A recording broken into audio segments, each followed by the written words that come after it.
تفتح بها لنا فتوح العارفين وتفقهنا بها في الدين وعلى آله وصحبه. السلام عليكم ورحمة الله وبركاته.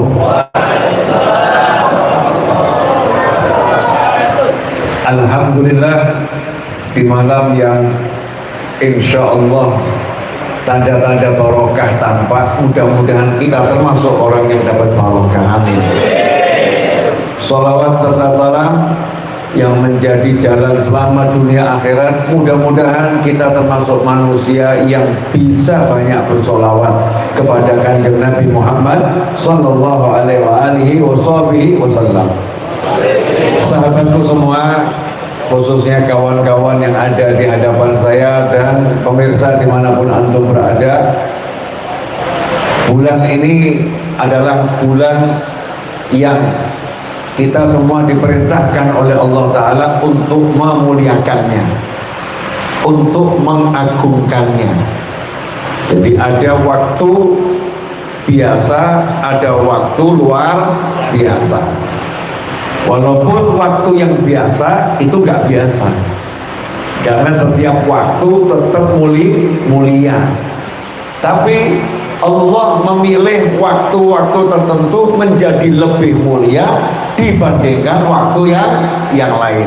Contoh hari Jumat.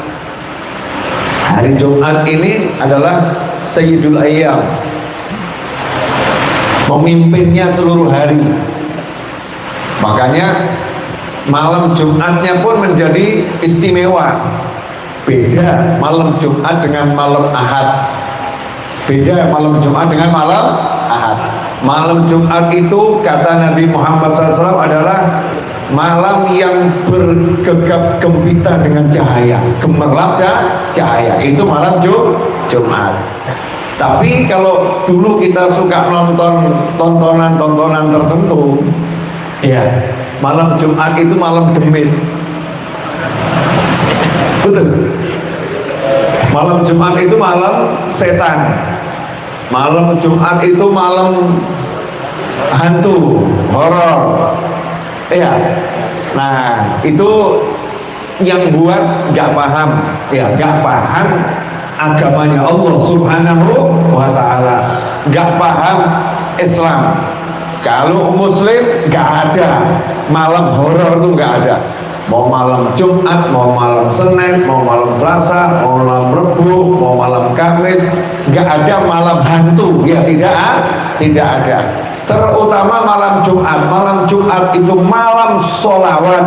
Malam Jumat itu malam untuk baca surat Al-Kahfi. Malam Jumat itu malam yang kita diperintahkan banyak berdoa, karena di antara waktu yang tidak ditolak untuk berdoa adalah malam Jumat. Pasti dikabulkan oleh Allah Subhanahu wa Ta'ala. Tapi ada oknum-oknum tertentu yang nggak mau kita sebagai hambanya Allah memakmurkan malam Jumat. Nggak mau kita nanti kalau badal maghrib pergi ke masjid untuk maulid, untuk sholawat. Maka mulai dimunculkan ketakutan. Hati-hati kalau malam Jumat jangan keluar, nanti ketemu setan. Ikhwani rahimakumullah, gak usah takut ketemu setan, karena kita sudah hidup bersama setan. Alladzi yuwaswisu fi sudurin nasi minal jinnati wan nas. Iya, makanya kalau malam Jumat itu malam kumpulnya ruhnya orang-orang soleh.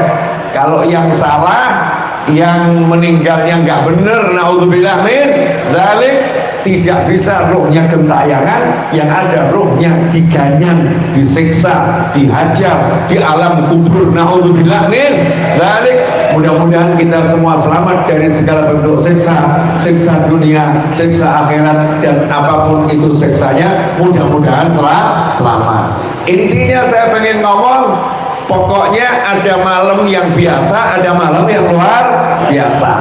Ada waktu yang biasa, ada waktu yang luar biasa. Di antaranya adalah bulan Rajab. Bulan Rajab ini salah satu dari 4 bulan yang di luar biasakan oleh Allah Subhanahu wa Ta'ala. Kita semua udah ngerti 4 bulan tersebut. Nah, bulan Rajab ini istimewa karena sendiri, nggak punya teman. Dzulqa'dah, Dzulhijjah, Muharram ini berkomplot, bersahabat, berteman, 3 jejer jadi 1. Tapi Rajab sendiri. Ya, Rajab sendiri, jauh sendiri. Rajab ini menjadi sangat istimewa karena dia sendiri dan karena dia jauh dari Dzulqa'dah, Dzulhijjah dan Muharram. Maka bulan Rajab dipilih bulan pertemuannya manusia dengan Allah Subhanahu wa Ta'ala, yang tidak pernah terjadi kepada siapapun, hanya terjadi kepada Nabi Muhammad sallallahu alaihi wasallam. Sayangnya kita tuh kalau masuk bulan Rajab kok ya kurang greget. Bukan nggak muliakan, tapi kok kurang greget. Alhamdulillah, sebagai bangsa yang bersyukur pada Allah Ta'ala, kita dikasih merdeka di bulan Agustus, betul? Jadi kalau mau masuk bulan Agustus terasa gregetnya. Jalanan mulai dicat, bendera merah putih mulai dikibarkan. Itu namanya hubbul watan minal iman. Itu namanya la in syakartum la azidannakum. Itu namanya syukur pada Allah Subhanahu wa Ta'ala. Diperingati kemerdekaan itu dengan cara-cara yang dibenarkan oleh Allah Subhanahu wa Ta'ala. Nah, bulan Rajab ini nggak bisa disamakan dengan nikmat manapun. Kenapa? Karena di bulan Rajab inilah antum semua dan saya, kita semua disebutkan oleh Nabi Muhammad sallallahu alaihi wasallam ketika Rasul berdua dengan Allah Subhanahu wa Ta'ala, ketika tidak ada siapa-siapa di sana, hanya Allah dan Nabi Muhammad sallallahu alaihi wasallam, ketika Rasulullah sallallahu alaihi wasallam mengatakan kepada Allah Ta'ala, at-tahiyatul mubarakatus salawatut thayyibatu lillah. Rasul mengatakan itu di mana? Di Sidratul Muntaha. Sidratul Muntaha itu apa? Ujungnya jagat raya.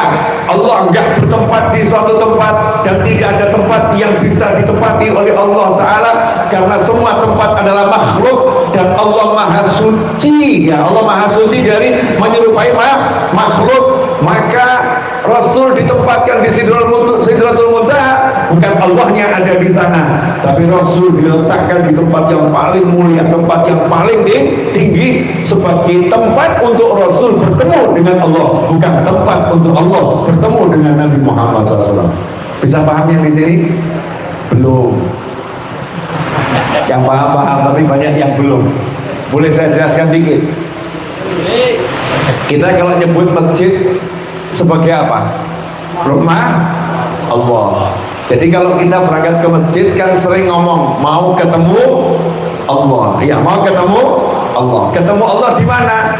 Di masjid. Nah, masjid itu tempat untuk kita ketemu Allah, bukan tempat untuk Allah ketemu dengan kita. Paham nggak sampai di sini? Jadi sampainya Rasul SAW ke Sidratul Muntaha, itu tempat yang Allah pilih untuk Nabi kita Muhammad SAW ketemu dengan Allah Subhanahu wa Ta'ala. Kenapa dipilih Sidratul Muntaha? Karena nggak ada yang bisa nyampe di sana. Malaikat Jibril alaihissalam mengatakan kalau saya melangkah seujung rambut pun akan hancur terbakar. Itu malaikat Jibril alaihissalam. Untuk menunjukkan kemuliaan Nabi Muhammad sallallahu alaihi wasallam, Rasulullah dipilihkan tempat yang tidak ada seorang pun bisa nyampe di sana. Nah, untuk nyampe ke sana nggak langsung, ada prosesnya. Ya, ada prosesnya, ada perjalanannya. Untuk nyampe ke sana butuh yang namanya kendaraan. Untuk nyampe ke sana butuh yang namanya guide, butuh yang namanya pembimbing. Walaupun Rasul SAW nggak butuh di guide, nggak butuh dibimbing, tapi Allah mensunnahkan, ya Allah memberikan syariat, ya Allah mencontohkan. Nabi kita Muhammad SAW ditemani oleh malaikat Jibril alaihissalam, dikasih kendaraan yang namanya buraq. Untuk mendapatkan buraq untuk mendapatkan teman malaikat Jibril alaihissalam gak ujuk-ujuk kemudian diberangkatkan, harus mengalami dulu yang namanya ujian, diuji dengan hal-hal yang gak enak, diuji dengan hal-hal yang berat, cacian, makian, hinaan, kehilangan, dan lain sebagainya. Itu yang dialami oleh Nabi Muhammad Sallallahu Alaihi Wasallam sebelum beliau dimi'rajkan oleh Allah Subhanahu wa Ta'ala. Maka di situ ada pelajaran, kalau jenengan, kalau kita mendapatkan hal-hal yang gak enak, itu pertanda lagi dibekali untuk dinaikkan. Ya, lagi dibekali untuk diberi teman, lagi dibekali untuk diberi kendaraan, maka langsung harus semangat. Setelah ini aku akan naik pangkat, setelah ini aku bisa melejit dengan cepat, setelah ini aku gak akan sendirilah lagi, karena Allah akan kirimkan teman. Kalau dia bisa bersabar dengan semua ujian yang diberikan oleh Allah Subhanahu wa Ta'ala. Ikhwani rahimakumullah, Allah Ta'ala memi'rajkan Nabi Muhammad Sallallahu Alaihi Wasallam. Di antara hikmahnya adalah karena Rasulullah lagi mengalami sesuatu peristiwa yang menyedihkan. Peristiwanya menyedihkan, peristiwa yang gak enak. Maka Allah Ta'ala pengen menghibur Nabi Muhammad SAW. Allah pengen menyenangkan Nabi Muhammad Sallallahu Alaihi Wasallam.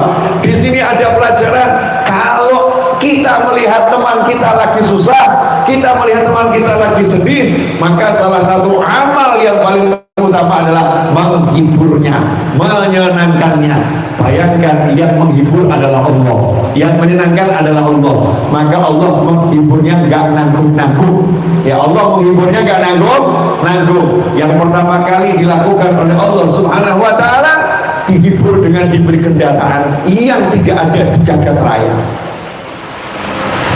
Ya, semalam saya ceramah di Madiun dekat Ponorogo, itu pertengahan. Ini mungkin banyak yang bahas bab bulog, tapi ada satu pembahasan saya yang mungkin belum dibahas sama yang lain, atau mungkin dibahas tapi nggak diingatkan, nggak digarisbawahi, nggak dikasih pentung 5. Jadi kurang perhatian. Bulog itu kendaraan yang tidak kita temukan di showroom mobil, nggak ada.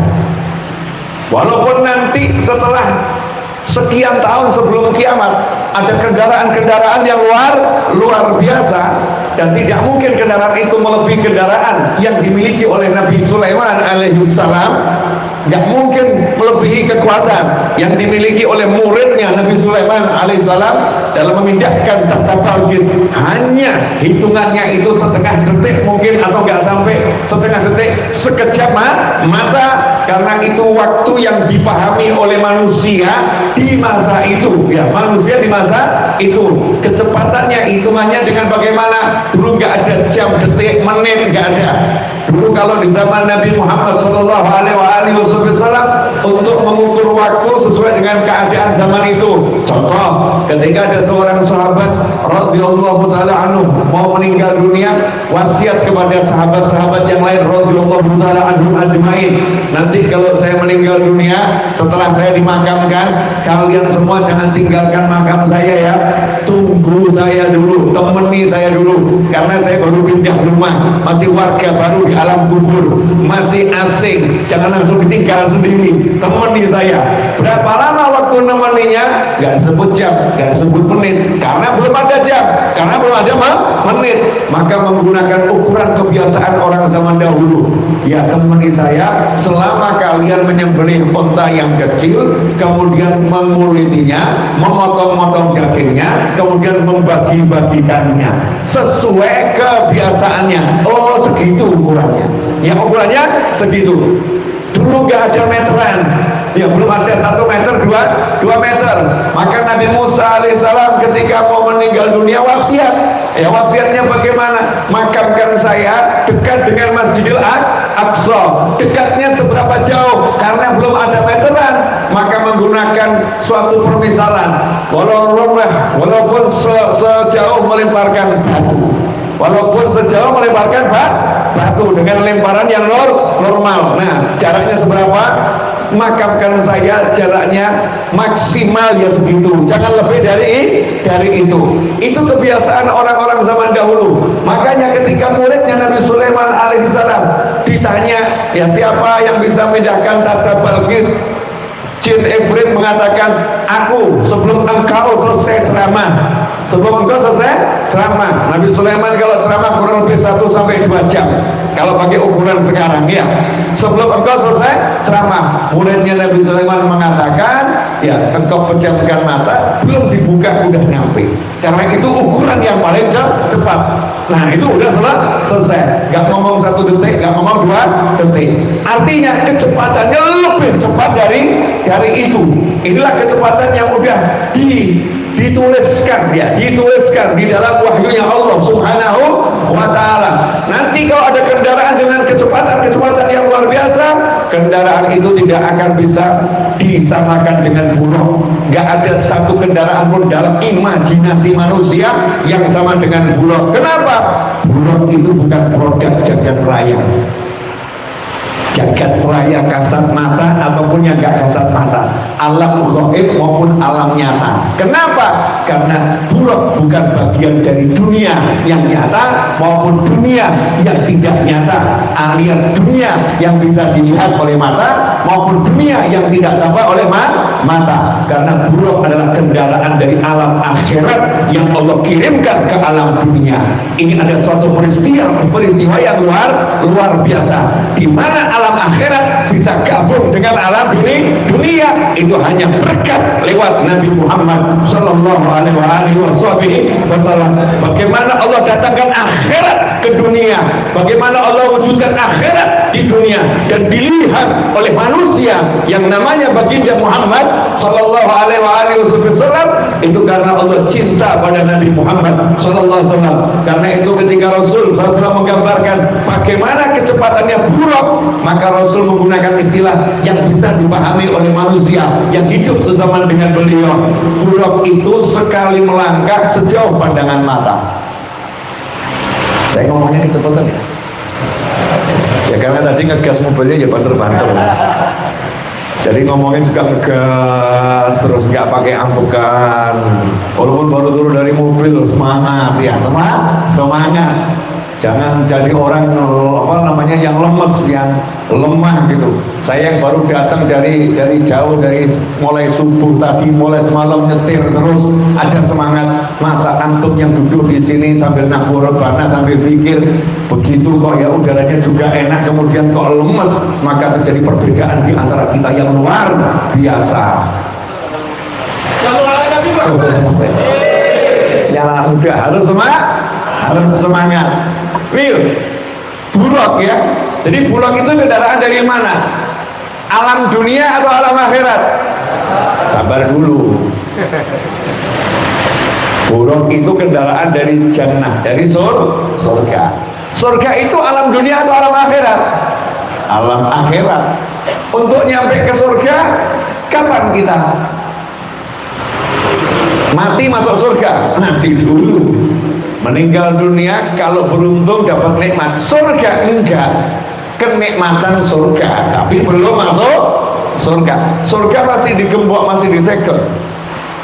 Nanti yang boleh membuka hanya Nabi Muhammad SAW. Kalau udah dibuka oleh Rasulullah SAW baru boleh semua masuk surga. Kapan itu bukanya? Nanti kalau udah kiamat, manusia dibangkitkan, dikumpulkan di mahsyar, kemudian terjadi persidangan, baru diantarkan ke surga, dipimpin oleh Nabi Muhammad SAW. Berarti perjalanannya panjang atau nggak panjang nih? Panjang. Tapi demi menyenangkan Nabi Muhammad SAW, nikmat surga itu disegerakan dimunculkan di dunia untuk Rasulullah SAW. Buruk itu nikmat surgawi. Buruk itu salah satu kenikmatan surga yang nanti dinikmati di surga.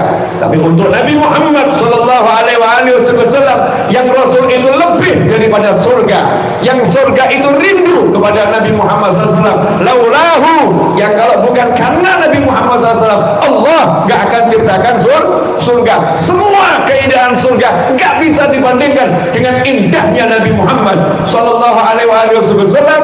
Maka untuk menyenangkan kekasih Allah ini, maka bagian dari surga itu diwujudkan ke alam dunia. Kamu baru lihat mobil Porsche saja, masya Allah. Iya, kita ini baru lihat mobil apa itu, Ferrari, masya Allah. Kanjeng Nabi ditunjukkan buruk. Tidak ada. Mala ainun ra'at, wala udhunun sami'at, wala khatar ala qalbi bashar. Surga itu karena Rasul Muhammad SAW udah melihat, ya, udah mengecicipi, udah merasakan, maka bisa menggambarkan. Gambarkannya bagaimana? Ma'ainul ra'at. Gimana ya saya mau jelaskan? Mata nggak pernah lihat. Berarti yang menjelaskan udah lihat. Betul. Wala udhunun sami'at. Gimana saya mau menjelaskan? Lawang telinga belum pernah dapat cerita yang model begitu. Gak ada beritanya. Wala khatara ala qalbi bashar. Dan bagaimana saya bisa jelaskan? Lawang khayalan pun gak bisa menjangkau. Belum pernah dikhayalkan oleh manusia. Seindah apapun kamu menghayalkan nikmat surga, bukan itu. Bukan itu. Jauh lebih indah, jauh lebih nikmat, jauh lebih top. Untuk kita, untuk Nabi Muhammad SAW sudah dilihat semuanya. Makanya Rasulullah SAW udah bisa ngomong, wahai Bilal, ini sampai sudah pernah alih bil jannah. Bilal, waktu aku jalan-jalan di surga, aku mendengar suara langkah kakimu di belakangku. Dengar menurut saya. Rasulullah SAW bisa ngomong, aku melihat rumahnya Umar bin Khattab radhiyallahu taala anhu. Udah lihat, bahkan udah ketemu dengan Allah Subhanahu wa taala dengan cara yang hanya dipahami oleh Allah dan Nabi Muhammad sallallahu alaihi wasallam. Ini pura kenikmatan surgawi yang Allah tunjukkan pada Nabi di muka bumi dan dikendarai oleh Rasulullah SAW. Untuk apa? Menghibur. Makanya kamu kalau mau menghibur orang soleh jangan nanggung-nanggung. Mau menghibur orang soleh belikan mobil kok harganya murah. Mau menghibur orang soleh itu cari showroom mobil yang paling mahal, kemudian datangkan yang orang nggak punya. Yai, niki hadiah. Masya Allah, ini menghibur. Ini menghibur. Kalau mobil sejuta umat siapapun bisa belikan. Itu biasa-biasa saja. Ini contoh ya, gimana cara menghibur. Kalau menghibur jangan nanggung, tunjukkan semua kemampuanmu seperti yang dilakukan oleh Nabi Sulaiman alaihissalam. Ini sudut pandang yang berbeda dari Isra Mi'raj ya.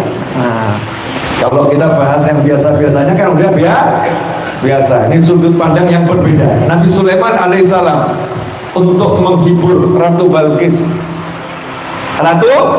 Balqis biar nanti senang terus masuk Islam.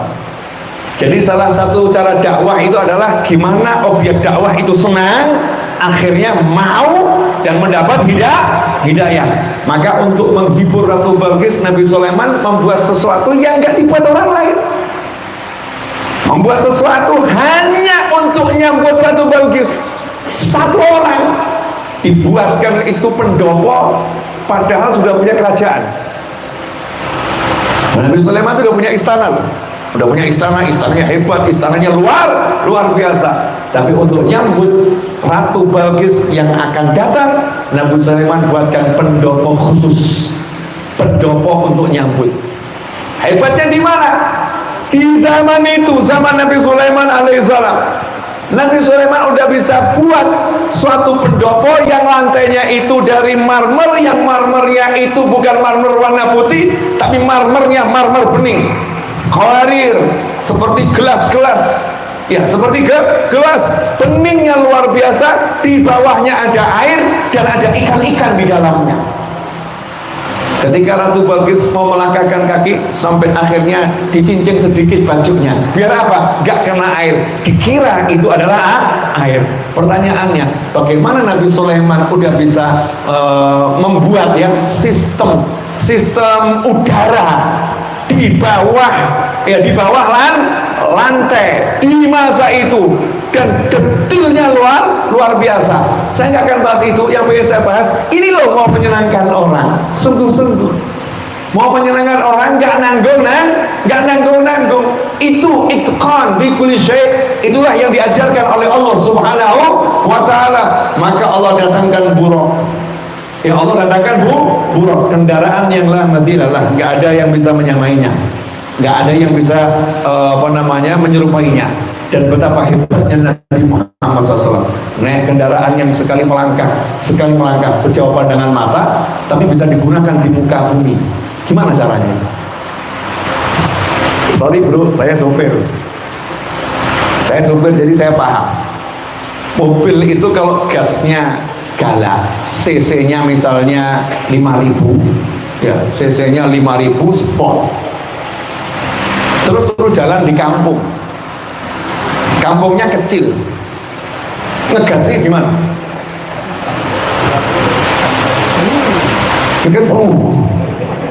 Betul ya? Ngegasnya gimana itu? Harus pakai perasaan yang luar biasa.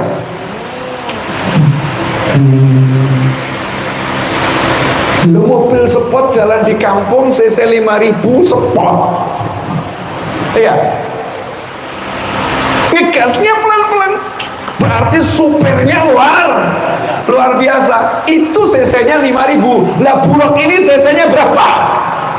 Sekali melangkah sejauh pandangan mata suruh parkir di Madinah dulu. Padahal Mekah ke Madinah, ya dari Mekah ke Madinah kalau naik kereta api cepat 2,5 jam. Kereta api cepat tuh ya, kalau nanti dengan haji dan umrah insya Allah nyampe ke sana. Terus nanti beli tiket naik kereta api cepat itu, yang kecepatannya 300 km per jam, 2,5 jam dari Mekah ke Madinah, 2,5 jam. Itu kecepatannya 300 km per jam. Nah ini buraq sekali melangkah sejauh pandangan mata. Lah waktu Rasul naik, kemudian cara mengendalikannya gimana? Seberapa langkah ini? Setelah itu melanjutkan perjalanan harus sampai Bukit Tursina. Gimana cara mengendalikan buraq? Ini mungkin kan gak dibahas. Kita cuma Rasulullah naik buraq dari Mekah ke Madinah, mampir ke Bethlehem, mampir ke Bukit Tursina dan lain sebagainya. Tapi nggak dibahas bagaimana cara mengendalikannya. Ini menunjukkan betapa gagahnya Nabi Muhammad SAW, betapa hebatnya Nabi Muhammad SAW, betapa luar biasanya Nabi Muhammad SAW mampu mengendalikan kendaraan yang beliau belum pernah menungganginya, beliau belum pernah nyupirinya, beliau belum pernah berinteraksi dengannya. Bukan kuda, bukan onta, bukan sapi, bukan. Tapi ini sesuatu yang gak ada di jagat raya, nyari gak ada. Bukan macan, bukan singa, tapi buraq yang sekali melangkah sejauh pandangan mata. Hebat Nabi Muhammad SAW. Sallu ala Nabi. Nah itu caranya Allah menghibur, ya, caranya Allah menghibur, kendaraannya yang luar biasa. Setelah itu diajak wisata religi, diajak ke Bukit Tursina. Ayo ke Tursina dulu, Bukit Tursina. Ditunjukkan satu tempat di mana Allah turunkan wahyu pada Nabi Musa alaihissalam. Nah, Nabi Musa ini mau dapat wahyu, ada ceritanya nggak? Ada. Bagaimana ceritanya? Awalnya Nabi Musa diambil anak sama Fir'aun, tinggal di istana Fir'aun, disenangkan oleh Fir'aun, dikasih fasilitas oleh Fir'aun, dipilihkan guru-guru matematika, fisika, kimia, biologi, teknik, ya politik, permiliter yang hebat dari kerajaan Fir'aun. Semua ilmu dunia diajarkan kepada Nabi Musa oleh Fir'aun di sekolahnya Fir'aun, karena tinggal di istana Fir'aun. Tapi ujung-ujung Nabi Musa melakukan sesuatu yang membuat Fir'aun marah. Kemudian Nabi Musa pun harus pergi meninggalkan kerajaan. Statusnya berubah dari orang terdekat di istana menjadi orang yang paling dicari untuk dihukum, dicari dan dihukum oleh satu negara. Maka Nabi Musa alaihissalam melarikan diri dari kerajaan Fir'aun, kemudian ketemu dengan calon mertuanya, seorang nabi, dan akhirnya menikah dengan putrinya dan hidup di sana 8 atau 10 tahun. Artinya setelah diusir, setelah dikejar, setelah disingkirkan, setelah yang gak enak, akhirnya dapat mertua alias dapat istri. Awal nikmat. Setelah gak enak, terus nikah. Enak atau gak enak? Nanti dulu nikahnya dengan siapa? Kalau nikahnya dengan sembarangan pria atau sembarangan wanita bisa jadi bencana berikutnya. Tapi menikahnya dengan wanita yang salihah, putri seorang nabi, Nabi Syuaib alaihissalam, meskipun khilaf ulama Syuaibnya yang mana ini, iya, tapi seorang nabi Syuaib alaihissalam menikah dengan putrinya, yang putrinya saja jalan itu tidak mau, ya, tidak mau jalannya di belakangnya, di depannya Nabi Musa, mintanya di belakang. Nabi Musa yang nggak tahu jalan disuruh jalan di depan, sementara yang tahu jalannya di belakang. Dan ketika jalan tanya alamat nggak mau ngomong, kanan kiri nggak mau ngomong, ngasih isyaratnya apa? Dengan lempar batu. Kalau belok kanan lempar batu ke kanan, belok kiri lempar batu ke kiri. Saking ini wanita yang salihahnya luar biasa. Maka kalau cari istri yang model begini, yang malu kepada Allah Subhanahu wa ta'ala, akhirnya setelah menikah dengan wanita yang salihah, hidupnya bahagia, punya semangat yang luar biasa, berani kembali ngajak istrinya, yuk kita balik ke Mesir. Bayangkan, buronan yang belum diampuni, buronan yang belum dapat surat pembebasan, buronan yang statusnya masih dikejar dan dicari, datang pulang membawa istri, berani, gak takut. Kenapa? Hatinya sudah mantap karena punya pendamping jiwa, yang jiwanya itu sudah diserahkan pada Allah Subhanahu wa ta'ala, sehingga semangatnya menggebu-gebu, tidak takut untuk mengalami hal-hal yang gak enak karena udah bersama yang enak, wanita yang sholihah, wanita yang kita sekunu ilaiha, yang kamu bisa menemukan ketenangan ketika hidup bersamanya. Semoga antum semua dan kita semua mendapatkan pasangan hidup yang semacam itu, amin. Dan semoga pasangan hidup kita dan diri kita juga dijadikan pasangan hidup yang semacam itu, amin, Allahumma amin. Setelah gak enak, akhirnya naik ke gunung, diangkat jadi rasul, dikasih wahyu. Betul ya? Nah, Allah mau ngasih tahu dulu, gak enak dulu, baru dikasih wahyu. Nah, makanya ikhwani rahimakumullah, setelah wisata religi ke Bukit Tursina, ke Bethlehem, dimasukkan ke Masjidil Aqsa. Untuk apa? Meeting, pertemuan dengan siapa? Seluruh nabi dan rasul yang ada di jagat raya.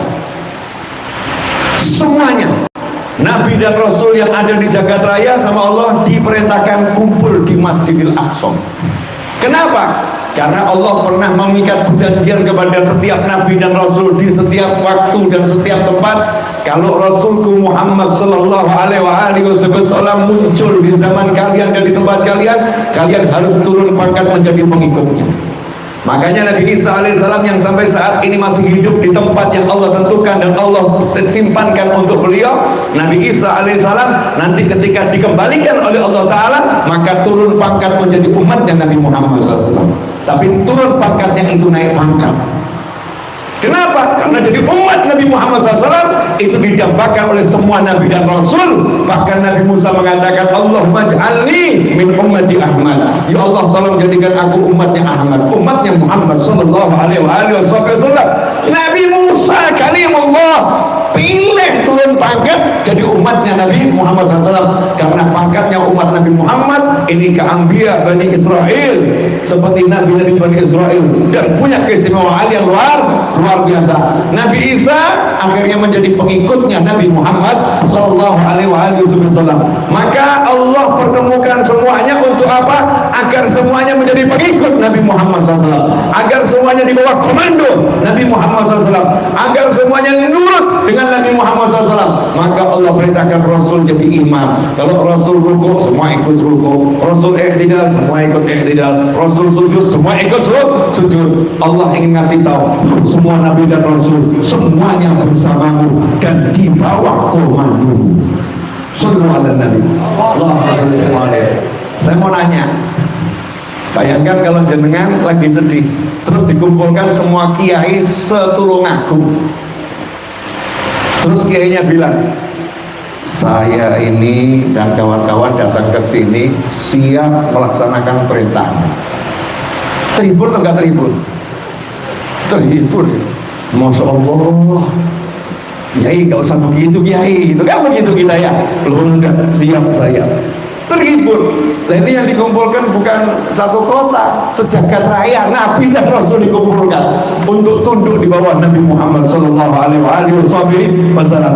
Lagi-lagi dihibur, disenangkan hatinya Nabi Muhammad Sallallahu Alaihi Wasallam. Singkat cerita, terus akhirnya naik ke langit pertama, kedua, sampai 7, ya Sidratul Muntaha.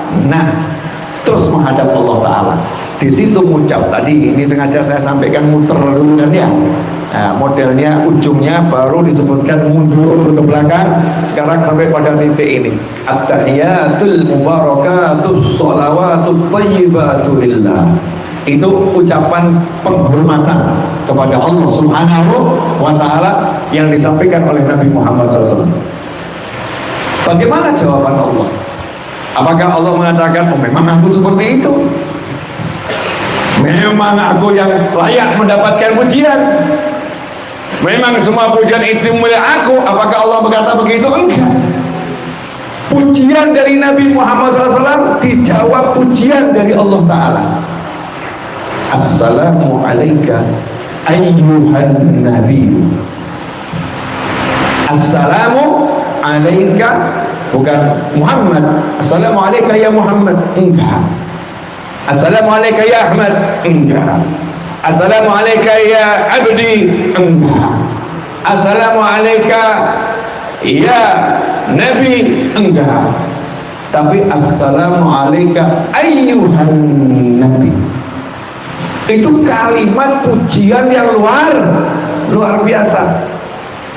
Assalamu alayka ayyuhan nabi wa rahmatullahi wa barakatuh. Di sini buat yang paham, bayangkan betapa senangnya hati Nabi Muhammad SAW. Begitu ketemu Allah langsung dijamin selamat. Assalamu alayka, kamu selamat. Kamu gak akan dapat celaka, kamu gak akan dapat hal-hal yang tidak menyenangkan dari aku. Kamu mendapatkan keselamatan dariku, karena assalam, nama assalam namanya Allah Subhanahu wa Ta'ala. Assalamu alaik.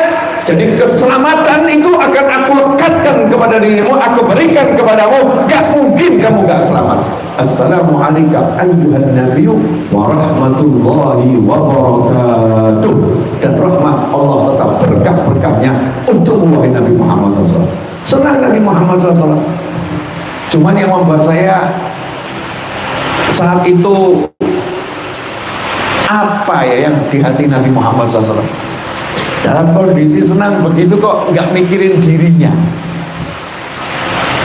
Dalam kondisi waktu sebelum berangkat dicaci, dimaki, dihina, diusir, disakiti, dizolimi, tapi begitu dekat dengan Allah Subhanahu wa Ta'ala, qadar qausain, yang dekatnya luar biasa.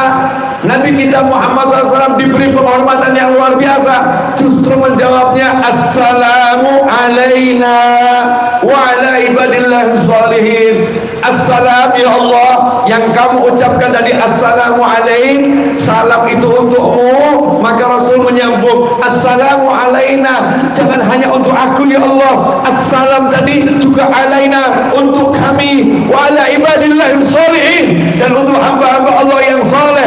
Nabi kita Muhammad SAW mengingat umatnya dan mengingat hamba-hamba Allah khusus agar mendapatkan ucapan salam langsung dari Allah Ta'ala di Sidratul Muntaha. Coba bayangkan, Ini hati yang seperti apa ini?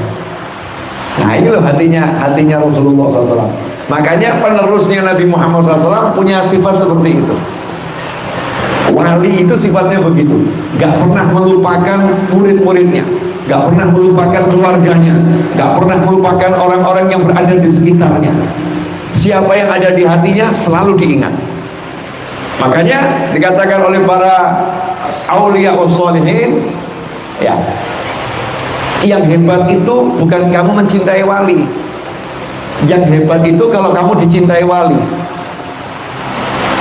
Kalau mencintai semua orang aku mencintai, tapi kalau sampai diakui cintanya lah, nggak semua orang cintanya langsung diakui. Maka kita sungguh-sungguh mencintai agar nanti diakui dan dicintai. Manfaatnya apa kalau udah dicintai? Kalau udah dicintai tadi ada dalam hati, sehingga ketika wali ini dapat ilmu yang di hatinya juga dibagi, untuknya juga ya Allah, untuknya juga ya Allah, untuknya juga ya Allah. Maka berapa banyak aulia itu yang bersahabat dengan wali yang lain, satu wali dapat ilmu, sementara wali yang lain ada di barat, satu di barat, satu di timur. Maka yang di timur ini dapat ilmu, yang di barat dapat transferannya juga, dapat downloadannya juga, dapat share-sharean aplikasinya juga. Kalau bahasa Androidnya semacam itu ya, dapat share-shareannya juga, dapat sama. Kenapa? Karena ada di dalam wadah yang sama, di dalam hati yang sama. Nah inilah yang harus kita olah. Bagaimana kita bisa berada di hatinya wali, bagaimana kita berada di hatinya orang soleh. Dan itulah yang dilakukan oleh para ulama ahlus sunnah wal jamaah di negara kita khususnya, dan di negara yang lain, dan terutama di Hadramaut dan sekitarnya. Diajarkan orang untuk mendapatkan cintanya ulama. Maka kita lihat dulu ya, orang-orang tempo dulu bagaimana. Simbah-simbah kita dulu ya, bapak-bapak kita yang terdahulu, itu anaknya digandeng diajak pergi ke rumahnya kiai, betul tak betul? Anaknya digandeng diajak pergi ke rumahnya Habib, betul tak betul? Anaknya digandeng, istrinya digandeng, keluarganya digandeng, diajak pergi ke rumahnya orang-orang yang soleh, betul tak betul? Kemudian dikenalkan, ini anak saya, ini istri saya, ini keluarga saya. Yai tolong diingat Yai, jangan lupa didoakan ya. Bahkan biar kiainya ingat, biar habibnya ingat, biar ustadznya ingat, maka melakukan hal-hal yang biar ingat, melakukan hal-hal yang biar ingat, sesuatu yang nanti akhirnya Pak Yai ingat, sesuatu yang akhirnya nanti ustadznya ingat, sesuatu yang akhirnya orang solehnya ingat. Oh, nah kok pondoknya Pak Yai kebetulan kok lantainya itu belum dipaving. Datang ke rumah bawa anaknya, Yai ini anak saya Yai, doakan Yai jadi orang soleh Yai. Oh amin, kabul insyaallah. Yai ini kok belum ada pavingnya Yai? Ah, insyaallah nanti ada. Yai mohon maaf Yai, saya nggak bisa bantu apa-apa, tapi pavingnya ini insya Allah sekarang akan dikerjakan sama tukang-tukang saya kalau boleh. Oh silahkan. Angkat satu telepon, pagi orangnya mertamu, sore sudah dipaving semua jadi. Malamnya Pak Yai donga Allahumma. Yang diingat siapa? Yang tadi ini. Jadikan dia wali dan jadikan anaknya wali. Bejo atau enggak bejo? Bejo. Cari cara agar kita diingat. Wadah itu satu santri, ini contoh santri ya, satu santri, yang lainnya sibuk, tapi satu santri ini sibuknya lain, ngepel nyapu, ngepel nyapu, ngepel nyapu, sehingga selalu kelihatan oleh Pak Yai ini yang ngepel yang nyapu, ini yang ngepel yang nyapu, dipanggil senyum terus, gak pernah menunjukkan capek. Sementara yang lain dipanggil Fulan, Yai tunjukkan lemesnya dulu, sendiko dawuh Yai, sendiko dawuh Habib tapi lemes. Yang satu Fulan, Yai sendiko dawuh siap, untuk tugas nopo, senyum. Yainya lihat, oh ini orang luar biasa ya. Ini orang nggak pernah ngeluh, nggak pernah ngomong apa-apa, kerja senyum, kerja senyum, kerja senyum. Maka malam itu kalau kiainya, habibnya, ustadznya dapat sesuatu dari Allah Taala, pasti dia yang diingat, pasti dia yang diingat. Nggak mungkin tidak. Gimana caranya kita diingat oleh orang-orang yang gimana caranya kita ini bisa masuk dalam hatinya orang-orang yang soleh? Karena orang soleh itu punya satu sifat, kalau dapat nikmat nggak lupa sama orang-orang yang baik sama dia. Itu sifatnya. Bu, ini mau Ramadan ya Bu ya. Rajab, Sya'ban, Ramadan. Biasanya orang tua dulu kalau Ramadan, kalau masak sesuatu buat berbuka, ingat nggak sama orang-orang yang dia sayang? Misalnya masak sayur asem, nah kok delalah itu budenya doyannya sayur asem, karena dekat sama budenya, bibinya, maka begitu masak sayur asem langsung ingat ini kesukaannya budemu nak, kesukaannya budemu, maka langsung masaknya banyak, anaknya suruh nganterkan tempat budenya. Pertanyaan saya, budenya modal nggak? Nggak modal. Anteng di rumah nggak masak, tiba-tiba dapat kiriman sayur asem, modalnya cuma satu, masuk ke dalam hati dalam hati ponakannya, ya, dalam hati ponakannya. Dan begitulah orang-orang soleh. Kalau kita masuk dalam hati orang soleh dapat sesuatu, kita akan dapat kirimannya, ya, kita akan dapat kirimannya. Nah, ini termasuk di antara hikmah ketika assalamu alayka ayyuhan nabiyyu wa rahmatullahi wabarakatuh, Rasul menjawab assalamu alaina. Gak dipek dewe. Iya ya Allah, terima kasih udah beri aku ucapan selamat. Memang tiang di bumi jahat ya Allah, itu nyakitin aku ya Allah. Mereka gak usah selamat aja ya Allah, mereka biar celaka semuanya. Enggak, tapi Rasul memberikan kesempatan pada semuanya. Assalamu alaina wa ala ibadillahis shalihin. Hamba Allah yang soleh, yang meniru para anbiya wal mursalin, maka dia juga akan mendapatkan salamnya Allah subhanahu wa ta'ala. Dapat salamnya Allah, salam ketika di Sidratul Muntaha, salam ketika Mi'raj, salam yang sama. Assalamu alayka, Rasul lanjutkan assalamu alayna wa ala ibadillahis sholihin. Mudah-mudahan yang saya sampaikan ini bisa dipahami dan dirasa, karena ini ilmu rasa, ya, ilmu rasa. Jelas semuanya? Nah, setelah itu dikasih apa? Banyak. Dikasihnya banyak. Yang boleh di-share sholat, yang lain rahasia. Lalu ada dua tokoh ketemu itu, kalau selesai ada konferensi pers, paling kan ngomongnya, iya tadi kami berbicara begini. Emangnya bicara begini? Ya enggak. Yang diomongkan banyak, yang diobrolkan banyak, tapi nggak boleh di-share. Ini yang boleh di-share. Nah, salah satu yang terhebat yang Allah perintahkan untuk di-share, disampaikan, dibagikan, diajarkan, dan diperintahkan manusia melakukannya adalah sholat 5 waktu. As-sholat, ya, sholat 5 waktu. Sholat ini seringkali nggak dipahami.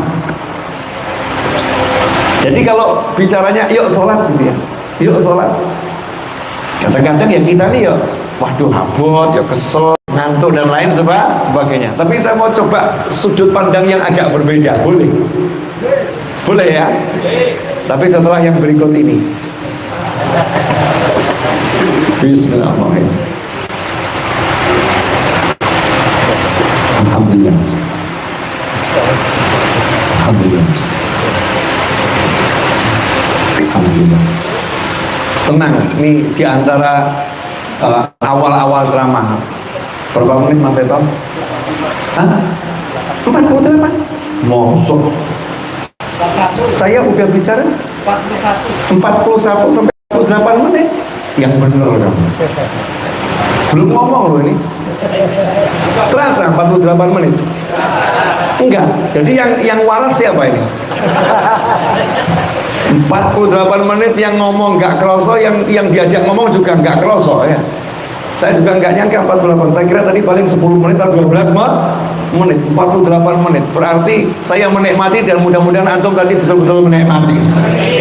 Ya, amin Allahumma. Ini sekarang kan dunianya dunia maya, ya. Zamannya zaman digital. Zamannya zaman digital. Mobil sekarang itu yang dipamerkan adalah kemampuan kemampuan untuk berinteraksi dengan mobil.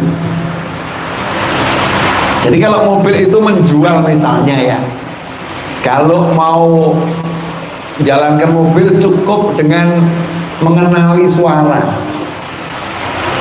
Jadi sebelum mobilnya itu dijalankan, disetel dulu programnya, cocokkan suaranya, suara saya misalnya, suaranya Fulan misalnya. Kalau mobilnya diperintah nyalakan mesin, jalan. Saya mau nanya, itu kalau terjadi di zaman dahulu dibilang apa? Sihir atau bukan sihir? Sihir. Cuma ngomong nyalakan mesin, tiba-tiba bisa nyala. Betul ya? Voice command itu dengan perangkat yang disambungkan dengan lampu. Pakai komen ke Google tuh ya. Oke Google, matikan lampu depan mati semua. Oke Google, matikan lampu tengah mati semua. Oke Google, nyanyikan Indonesia Raya. Seluruh sound di ruangan nyanyi Indonesia Raya. Mungkin saya dibilang dukun. Kalau orang gak paham ilmu Google dan kawan-kawannya tadi dibilang dukun, dibilang ahli sihir. Saya cuma mau ngasih gambaran begini loh. Google bisa merespon suara, dan suara tadi bisa memerintah Google melakukan sesuatu. Betul? Betul ya? Sederhana lah telepon. Oke Google, tolong panggil Habib Novel. Kalau nama saya udah direkam di situ, disimpan di situ, Habib Novel. Tiba-tiba calling, telepon Habib Novel. Kita nggak pencet, kita nggak sentuh, telepon. Ini biasa atau luar biasa? Sebetulnya ini kan teknologi yang luar biasa, tapi karena kita udah biasa, maka jadi biasa-biasa saja. Betul semacam itu? Oke. Kalau suara kita ini dikaitkan dengan Google menghasilkan sesuatu, lantas bagaimana kalau suara itu Allah yang menyusun dan Allah yang mengatur dan semua dikaitkan dengan jagat raya? Maka ketika kamu melakukannya, apa yang terjadi dengan jagat raya terhadap diri? Allahu Akbar. Ini semua yang terkait dengan sholat takbiratul ihram. Perintah Allah kepada siapapun yang takbiratul ihram, sholat kepadaku, wahai jagat raya, lakukan ini, jalan. Cuma kita gak lihat. Allahu Akbar kabira walhamdulillahi katsira subhanallahi bukratan wa asila. Doa iftitah ini begitu dibaca, maka semua perintah Allah kepada jagat raya terkait doa iftitah ini jalan. Bisa paham sampai di sini? Al-Fatihah dibaca, surat dibaca, kita ruku, i'tidal, sujud, maka perintah Allah yang terkait dengan gerakan tubuh. Ada yang menanya, emang gerakan tubuh bisa berpengaruh sesuatu? Ya Allah, handphone aja face recognition tuh ya, bisa membaca wajah. Kalau wajahmu direkamnya tidak pakai kopiah, terus kamu pakai kopiah nggak mau buka itu teleponmu, kopiahnya dicopot, baru Google-nya atau handphonenya bisa merespon langsung, teleponnya bisa dipakai, teleponnya terbuka. Nah itu karena apa? Karena wajahnya dikenal. Maka begitu kita melakukan gerakan sholat, maka semua perintah Allah terkait dengan orang yang rukuk, perintah Allah terkait dengan orang i'tidal, perintah Allah terkait dengan orang sujud, jalan di jagat raya untuk orang tersebut. Maka orang yang betul-betul menjalankan sholat gak mungkin susah, mustahil, tidak mungkin susah. Tapi nyatanya banyak orang sholat kok fakir miskin gitu. Loh, kamu ini suudon sama orang fakir, kamu kira orang fakir susah apa? Banyak loh orang kaya susah. Betul? Banyak enggak? Banyak orang fakir itu menertawakan orang kaya. Sana urip kok rekoso. Kata orang miskin, kasihan tuh orang kaya, hidup kok susah. Ini orang miskin yang udah sholatnya bener loh. Hidup kok maunya repot-repot, pagi harus ngantor, berangkat jam 8, dikasih kaos kaki, suruh pakai sepatu, suruh pakai dasi, pulang jam 4 sore. Itu namanya kerja atau dikerjain? Itu kata Bob Sadino almarhum. Itu bukan saya yang ngomong, Bob Sadino almarhum ngomong begitu ya. Ini orang-orang yang miskin yang udah ahli sholat nggak ruwet sama dunia nyantai. Ada yang dimakan, nggak ada nggak makan, nggak repot, nggak repot. Makan itu yang agak repot, harus ngunyah, harus ngeluh, betul ya? Nanti udah diisi harus dibuang. Repot atau nggak repot? Repot. Kalau nggak makan ya paling cuma menahan lapar dan dahaga. Mana yang lebih berat? Derita menahan lapar dan dahaga atau derita karena harus membuang isi nggak bisa dibuang?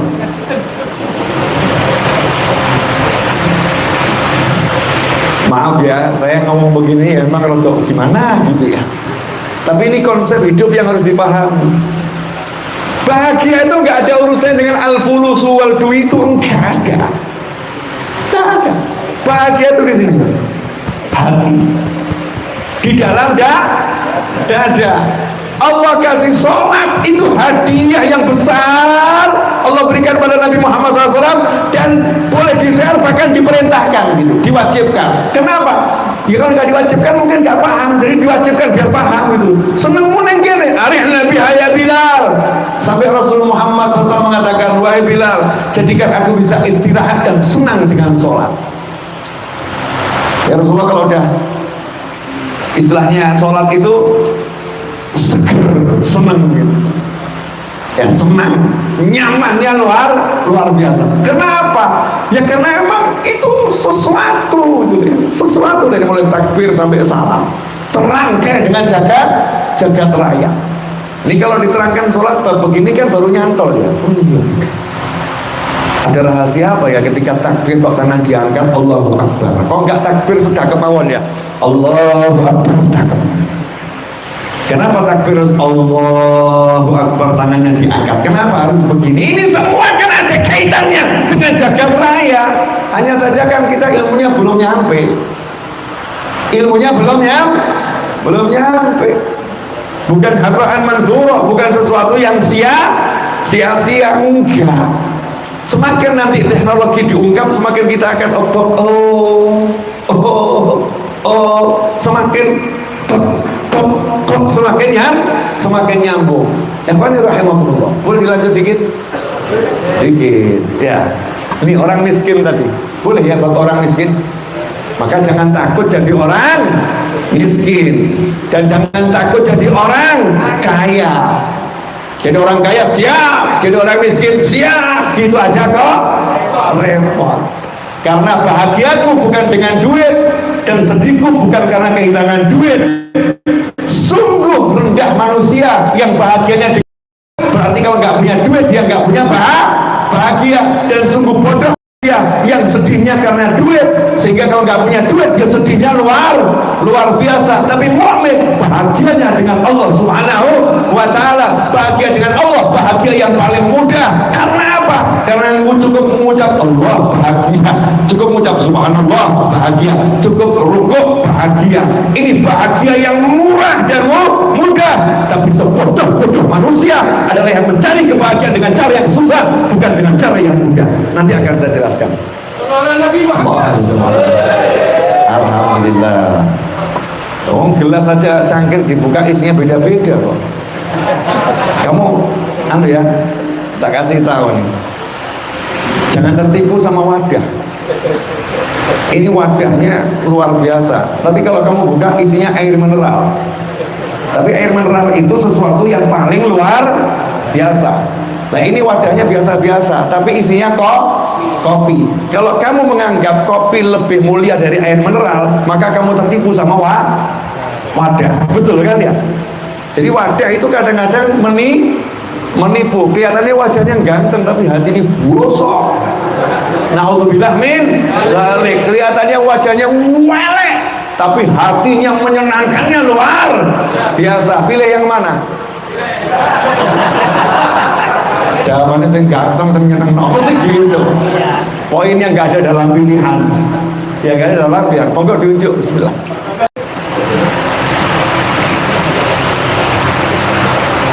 Alhamdulillah.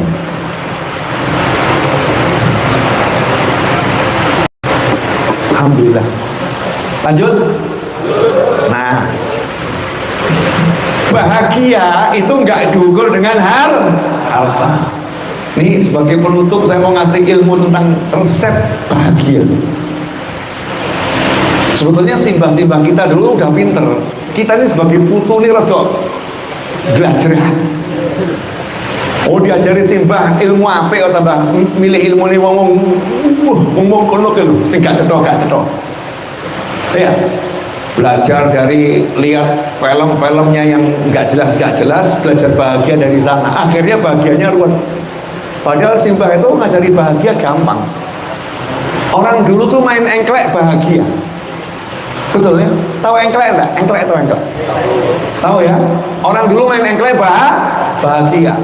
Orang dulu itu main peta umpet bahagia. Orang sekarang diajak engklek apa kuwi? Diajak peta umpet, kesel.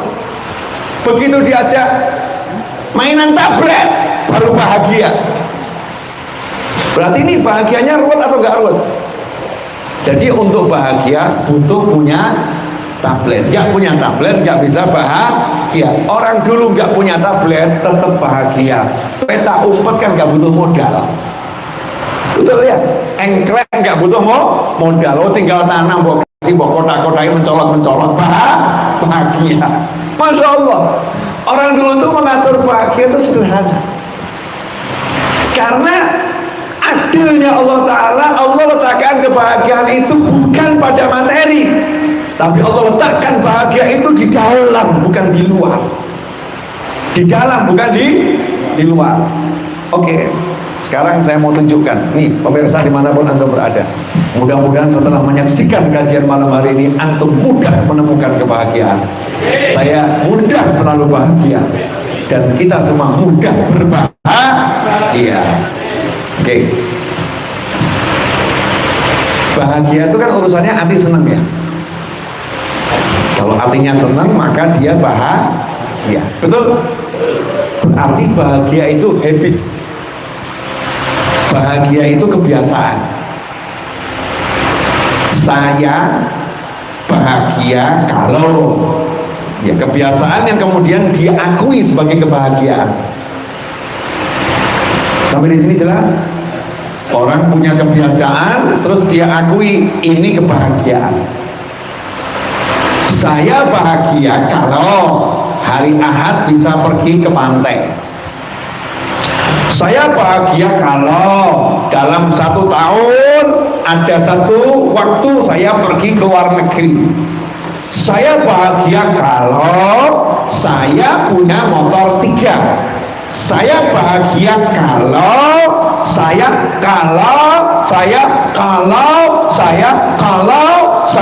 setiap orang punya standar kebahagiaan sendiri, betul?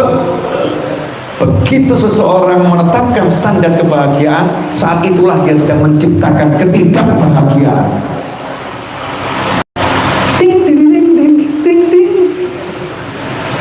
Begitu seseorang menetapkan standar bahagia seperti yang saya contohkan tadi, maka dia sedang menetapkan ketidakbahagiaannya. Contoh, kalau hari Ahad saya pergi ke pantai, maka saya bahagia. Kok hari Ahad tidak pergi ke pantai, jadi bahagia nggak? Nggak jadi. Berarti yang membuat dia nggak bahagia siapa? Dirinya sendiri. Betul?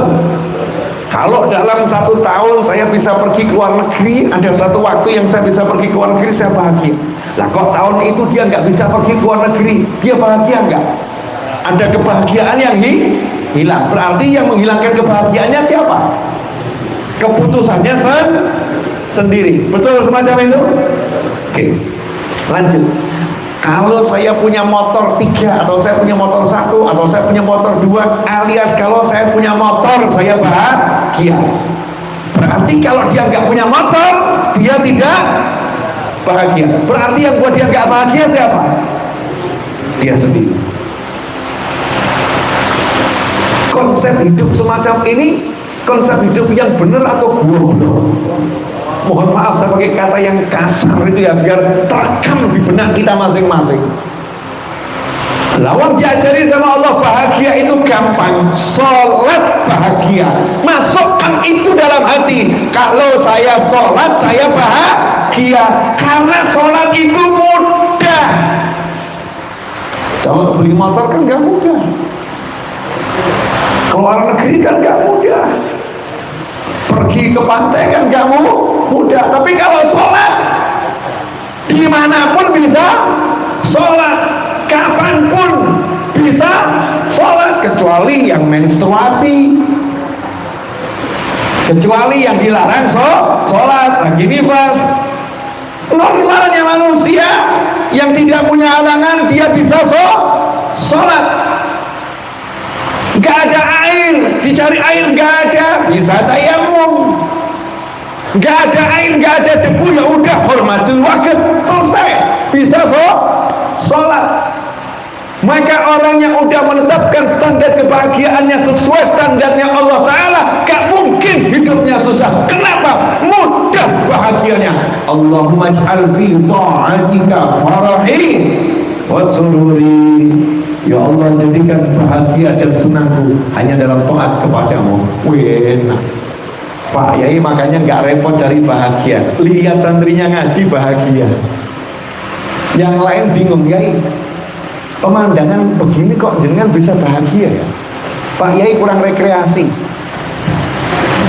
Pak Yai kurang rekreasi. Ini yang ngomong kurang ajar atau gak kurang ajar? Maka Yainya jawab, kamu kebanyakan rekreasi maka susah bahagia.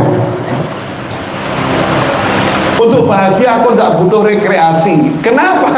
Ini rekreasi, ku lihat ini bahagia. Pak santri ngaji bahagia. Aku bisa duduk, saya misalnya bisa ceramah begini, saya bahagia. Maka saya nggak butuh repot cari bahagia. Zaman sekarang mau ceramah kan mudah, sendiri juga bisa. Apalagi sekarang kalau ceramah nggak perlu sendiri, cukup tayangkan di YouTube, selesai. Yang lihat banyak, bahagianya luar biasa. Konsolnya akeh, nggak butuh ceramah, zikir, subhanallah, bahagia. Jadi mau bahagia gampang, tinggal duduk senderan, subhanallah, subhanallah, la ilaha illallah, bahagia. Lah yang lain sudah nyanyi nggak bahagia, udah keliling satu kota nggak bahagia, keluar masuk dari satu mall yang satu ke mall yang lain nggak bahagia. Kenapa? Yang dicari nggak didapatkan. Ruwet bahagia. Hei kawan-kawan, jadi kalau begitu selama ini yang salah siapa? Dirinya sendiri, nggak mau nurut sama Allah Ta'ala. Dikasih bahagia itu mudah, tanpa cari yang angel. Bu, jadi bahagiamu mau mudah atau mau susah, Bu? Kalau mau mudah gampang, Bu. Bahagiamu menatap wajah suami, aku bahagia. Masya Allah, tiap hari tatap wajah suami, terus senyum. Suaminya nanya, kenapa kamu senyum-senyum menatap wajahku? Jawab, karena wajahmu adalah kebahagiaanku. Wena, udah gak usah repot loh. Tapi suaminya galak gak jadi masalah. Itu yang galak kan suami. Yang galak kan suami. Om bahagiaku bukan masalah galak kamu galak atau enggak galak. Pokoknya lihat wajahmu aku bahagia. Mau cemberut kayak mau merengut kayak, pokoknya aku bahagia. Aku enggak membatasi bahagiaku dengan melihat wajahmu yang tersenyum. Jadi kalau melihat wajahmu tersenyum, aku bahagia. Wajahmu cemberut enggak bahagia, kan rugi. Pokoknya nyawang rupamu merengut, besengut, guyu, seneng hatiku. Enak atau enggak enak? Enak, mudah. Sampai di sini jelas? Apa judulnya? Ilmu bahagia. Berarti untuk jadi bahagia yang dibutuhkan cuma apa? Toat. Nah, untuk toat itu butuh duit enggak? Belas. Lebih haji butuh duit, enggak punya duit enggak usah haji, oh gitu aja kok. Repot. Kan betul begitu ya? Bener. Duit kan zakat itu kan ya ibadah, butuh duit zakat. Enggak punya duit enggak zakat kok. Enggak zakat itu kalau buat orang yang enggak punya duit juga ibadah. Namanya ibadah, terima zakat. Bahagia aku. Nah kalau semua nanti zakat yang bagian terima siapa? Ayo. Kalau Allah letakkan dia di bagian yang terima zakat, dia senang-senang saja. Letakkan bagian ngasih zakat, dia senang-senang saja. Pokoknya senangnya dalam taat. Allahumma ja'al fi ta'atika farahi wa sururi, nikmatnya luar biasa, bahagia. Makanya sebodoh-bodoh manusia adalah yang menciptakan standar kebahagiaan, karena saat itulah dia sedang menciptakan standar ketidakbahagiaan. Nah, Allah udah kasih standar bahagia itu mudah, pokoknya kamu taat, bahagia, selesai. Berarti kalau maksiat dia sedih, betul ya? Ketika dia terjerumus maksiat, Allah kasih jalannya biar bahagia. Lu aneh ya? Orang yang terjerumus maksiat kan sedih itu ya, karena nggak taat. Tapi Allah kasih jalan segera agar dia bahagia. Kenapa? Begitu kamu terjerumus maksiat, kamu taatnya namanya istighfar. Astagfirullah, ampuni aku ya Allah, bahagia. Alhamdulillah aku bisa istighfar. Alhamdulillah aku bisa tobat. Alhamdulillah aku bisa amal soleh, ngapus dosa. Alhamdulillah, senang lagi dia. Nggak ada ngeluh-ngeluh. Bergairah, bersemangat. Sampai di sini jelas? Karena bahagianya itu taat, duduk sama ibunya bahagia. Masya Allah, pijeti ibunya, ya, guyon sama ibunya bahagia. Lah yang satu bahagia nunggu punya istri, jadi nggak dapat istri nggak bahagia. Saya mau berbicara sama siapa?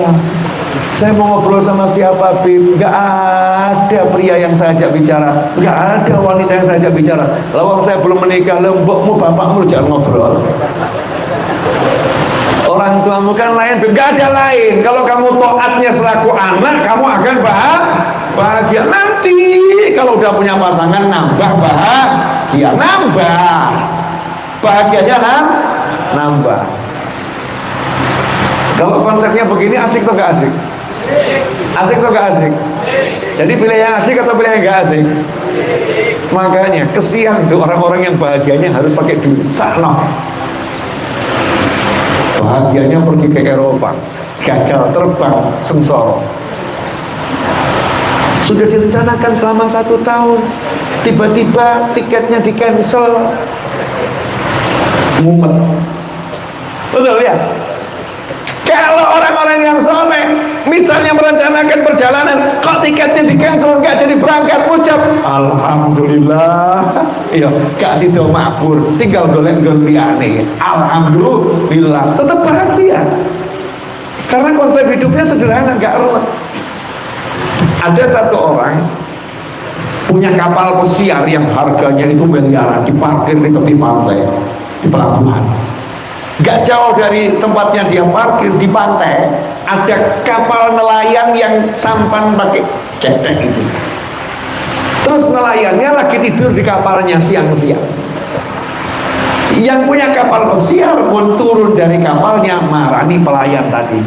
Pelayannya disamperin. Kemudian ketika pelayannya bangun, diajak ngobrol, dinasehati. Orang kaya nasehatin orang miskin. Orang kaya nasihatin orang miskin. Bapak ini kalau tadi tidak tidur, Bapak gunakan untuk berlayar, maka Bapak akan dapat ikan. Ikannya Bapak jual, Bapak akan dapat uang. Kalau Bapak giat, maka uangnya ditabung, Bapak akan bisa berubah dari kapal ketek jadi kapal yang pakai motor. Kalau udah kapalnya pakai motor, Bapak bisa melaut lebih jauh ke tengah, nanti hasilnya lebih banyak. Nanti kalau Bapak tabung lagi uangnya, Bapak punya kapal yang lebih bagus. Nanti kalau Bapak lakukan terus, nanti Bapak punya kapal pesiar seperti saya, punya kapal pesiar seperti saya. Jadi nanti Bapak bisa tidur dengan nikmat di kapal pesiar. Orang miskin tadi jawab, udah selesai Bapak ngomong. Udah, kasihan kamu. Kok kasihan bagaimana? Untuk tidur nikmat saja nunggu punya kapal pesiar. Untuk tidur nikmat kok kamu nunggu punya kapal pesiar. Lawang saya sekarang aja di sini tidurnya nikmat, gak kalah nikmat sama kamu. Ngapain saya suruh susah seperti kamu? Sing marah sing ndi? Ayo. Lawang saya ini dengan begini udah cukup seneng kok. Ngapain saya disuruh susah-susah? Cuma cari ikan lebih banyak. Lawang saya begini udah pol seneng saya, kok Arab seneng kok wangil men. Jadi yang pintar yang mana? Yang mensyukuri keadaannya, yang mensyukuri keadaannya. Ini begini loh cara hidup. Jadi hidup tuh gampang. Ini anak-anak muda perlu diajari model begini. Nggak diajari standar bahagia punya mobil, standar bahagia punya rumah, standar bahagia punya istri, punya suami, standar bahagia punya anak. Begitu menikah 10 tahun nggak punya anak, nggak bahagia rumah tangganya. Ini kadang-kadang ibu-ibu itu sama menantunya keterlaluan, ngomong kuasar itu ya, lambene oknum bok-bok, lambene oknum bok-bok dan oknum bapak-bapak, mertua laki dan mertua perempuan ngomong sama menantunya, gawe anak kok ora iso. Masya Allah, ini oknum yang mendapatkan murkanya Allah Subhanahu wa ta'ala. Beda dengan mertua yang soleh, yang lidahnya bertuah. Ini bukan oknum kalau ini, memang pelaku soleh dan solihah, mertua laki dan mertua perempuan. Anaknya dan menantunya 10 tahun menikah belum dapat keturunan. Jawabannya santai, alhamdulillah awakmu penak. Ya, tidak seperti bapak ibu dulu baru nikah udah punya anak rekoso gak nikmati hidup. Lah kamu udah 10 tahun bulan madu terus lanjutkan lah. Gak usah mikir apa anak, gak usah mikir cucu, buat orang tua tenang saja. Kalau udah waktunya, kalau belum waktunya, umurnya pun gampang aja, gak usah repot. Nanti kalau kamu meninggal gak punya anak, tenang, di surga itu banyak anak yang bisa kamu ambil. Di surga banyak anak yang bisa kamu ambil. Di dunia itu cuma sebentar. Belum lagi kalau kamu dikasih nanti kamu gak mampu, tambah repot. Masya Allah, mantunya mertua soleh, mertua solihah. Itu kan hidup tuh standarnya gampang, jangan dibuat angel. Makan sehari harus 3 kali, sing ngajarin sopo? Sehari harus makan 3 kali, yang ngajarin siapa? Harus. Akhirnya apa? Sehari makan sekali, lambungnya sakit.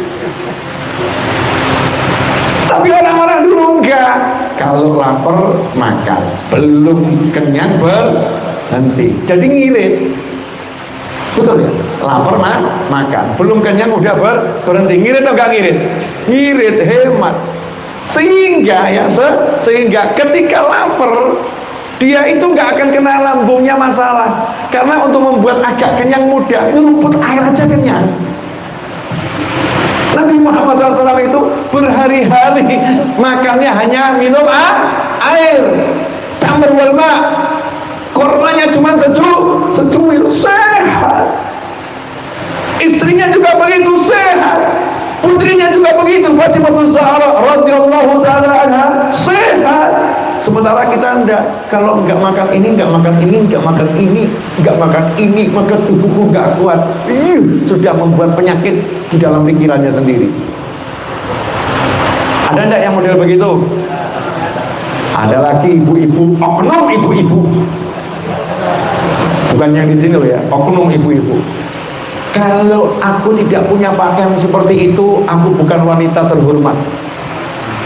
Kalau aku nggak punya tas semacam itu, aku bukan wanita terhormat. Kalau aku pergi ke mall bajunya nggak seperti itu, aku bukan wanita terhormat. Sehingga ketika diajak oleh suaminya, yuk dek pergi ke mall, begitu dibuka lemari pakaiannya nggak ada, nggak ada pakaian yang cocok buat ke mall. Bodohnya luar biasa. Kenapa? Kesempatan jalan bareng sama suami dia buang hanya gara-gara nggak ada pakaian yang cocok buat ke mall. Sementara yang satu lagi keren. Ini pelaku solihah. Standar pakaiannya sederhana, menutup aurat dan pantas, selesai. Menutup aurat dan pantas. Diajak sama suaminya ke mall, yuk ke mall yuk. Dibuka di lemari pakaian masih kotor semua, siap, langsung pakai ruko berangkat ke mall. Pakai ruko ke mall. Nyantai dia, orang mau lihat terserah. Ini pakaian terbaik untuk sholat, betul. Kenapa untuk sholat aku tidak malu? Kenapa untuk mall kok malu? Pola pikir macam apa itu? santai dia, sementing gandeng bojo, masya Allah. Enak atau nggak enak hidupnya? Enak. Ada lagi yang punya standar ruwet, kalau tasnya nggak cocok nggak mau keluar. Masya Allah, ini kudungnya harus nyambung, kudungnya sama bajunya harus nyambung, kalau baju sama kudung nggak nyambung masya Allah, ruwet. Ini oknum loh ya, oknum, orangnya nggak hadir, enggak. Lihat, awang saya itu nggak ruwet, saya kan sopir ya, kalau nyupir saya pakai celana panjang, sarungnya saya lepas biar gerak saya bebas, nggak nyerimpet begitu. Kemudian mau nyampe di sini tadi, mau nyampe kan saya harus ganti. Apa saya perlu cari hotel buat ganti, ruwet gitu ya. Cari rumah teman sahabat buat ganti, kok ruwet. Bensinnya udah habis, dia tinggal parkir di pom bensin SPBU. Orang yang ngisi bensin, saya buka bagasi saya ganti sampai mobil, gitu aja kok repot. Enak atau gak enak? Enak uripku, gak gelem rumah. Dan saya heran ada orang yang, wah ya jangan ganti sarung di samping mobil toh, aku cono dowo kok ya, tinggal dikerukupi sarungan selesai. Kenapa harus ruwet? Ada lagi yang tidurnya harus kasurnya begini aku baru bisa tidur, kalau nggak begini aku nggak bisa tidur. Masya Allah, standar tidur dibuat ruwet. Tidur itu geledah, ngadep kiblat, bismika Allahumma ahya wa bismika amut, selesai. Biasakan begitu. Jadi tidur di kasur ya turu, tidur di batu ya turu, tidur di suket ya turu. Enak atau gak enak? Enak. Gampang nggak standar bahagia? Dan yang diajarkan begini biasanya santri dan yang ngajari kiai, betul kan ya? Makanya santri itu perkasa, diajak tidur di hotel bintang 5 siap, diajak tidur di hutan siap, diajak makan pizza yang termahal siap, diajak makan nasi jagung siap, diajak poso siap, diajak badok siap, siap semua. Nggak ada yang nggak siap selama itu total. Enak atau nggak enak? Enak. Jadi hidup jangan dibuat ruwet. Urip kok digawe ruwet. Jelas semuanya? Apa? Hei oknum ibu-ibu dan oknum bapak-bapak, oknum suami dan oknum istri, oknum mertua laki-laki dan oknum mertua perempuan, jangan ruwet. Hidup jangan dibuat ruwet. Masya Allah, ada lagi mau nikah, kalau pakaiannya nggak pakaian temanten, aku nggak jadi nikah, rasa nikah di sana. Rapi kok ruwet. Nikah itu cukup ada wali, ada saksi, ada mahar, ada ijab kabul, selesai. Kalau nggak ada tamu undangan, nanti kalau nggak ada kuade yang bagus, aku gimana? Ada nggak yang model begitu? Ayo ruwet. Enak itu. Para kiai, para habaib itu, masya Allah, tahu hakikatnya nikah. Hakikatnya nikah itu kelonan di kamar. Jadi semakin cepat semakin bagus. Semakin nggak ngeluarkan duit untuk ngasih makan orang semakin bagus. Yang penting sunnahnya dijalankan. Aulim walau bisa kasih makan orang. Dulu rekandani aku nikah ya wes cok ganggu ya tak kirim neng omahmu, selesai. Cukup berapa orang dipanggil, misal begitu, nggak ruwet. Ya kalau undang-undang ya senang, tapi nggak ada harus gitu loh, nggak ada harus begini, harus begitu. Padahal Allah dan Rasulnya Muhammad tidak mengharuskannya. Ada lagi, aku nanti menikah kalau usiaku sudah 30 tahun, kalau belum 30 tahun aku belum mau menikah. Nanti saya mau punya mantu, kalau mantunya punya rumah, kalau mantunya belum punya rumah, saya nggak mau punya mantu. Iki ruwet atau nggak ruwet? Ruwet. Jadi banyak orang sekarang ini membuat ruwet hidupnya sendiri. Masya Allah. Entah kenapa saya malam hari ini ngomongnya berbegini. Mungkin banyak di YouTube jamaah yang minta resep hidup bahagia, mungkin begitu ya. Jadi begitu. Ada lagi yang ngadep sama saya, Habib, saya ini kalau di kantor banyak masalah, Habib. Tak jawab, ojo pakai ruwet. Gimana, Habib? Gak usah ngantor.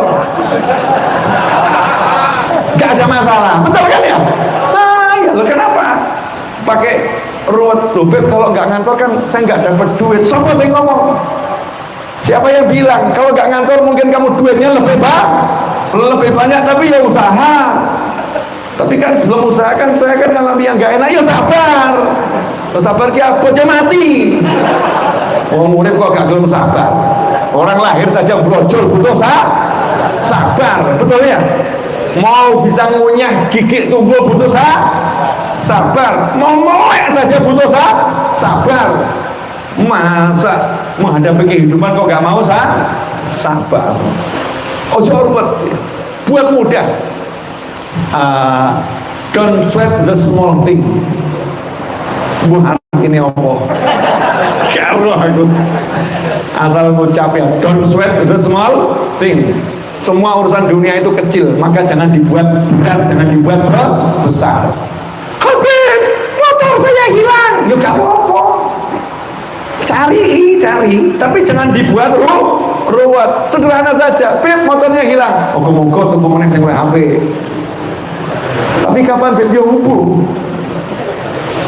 Motor hilang kan kakinya nggak hilang, betul ya? Nah, tapi kan saya nanti mau ke kantor susah, Beb. Saya ngomong sopo, dua lambe gak punya, Beb. Ya wes ngomong Beb koncone, nunut ya Mas. Gitu aja kok repot. Kan ya malu, salahmu dewe gengsi. Apa hidup muda kalau dibuat susah. Saya dulu sekolah nggak punya motor sekolah, tapi tiap hari saya bisa naik motor. Tinggal saya ngomong sama teman saya, iso ngambil gak? Iso, ayo diambilin. Iya kan ya? Kalau teman saya gak bisa ngambilin, saya naik sepeda ontel. Naik sepeda ontel saya bahagia, naik motor saya bahagia, jalan kaki saya bahagia. Enggak sekolah saya juga bahagia. Gitu aja kok repot. Enak atau gak enak? Enak. Bu, Ibu, sudah tercerahkan? Sudah. Entah yang gimana ya, wallahu a'lam ya, mudah-mudahan semuanya bisa memetik manfaat. Karena intisari Isra Mi'raj malam hari ini adalah bagaimana membuat orang lain bahagia dan bagaimana kita bahagiakan diri kita sendiri.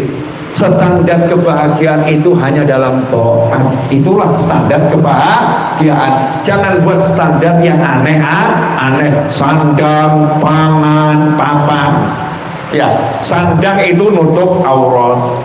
Ya, pangan itu yang penting bisa hidup.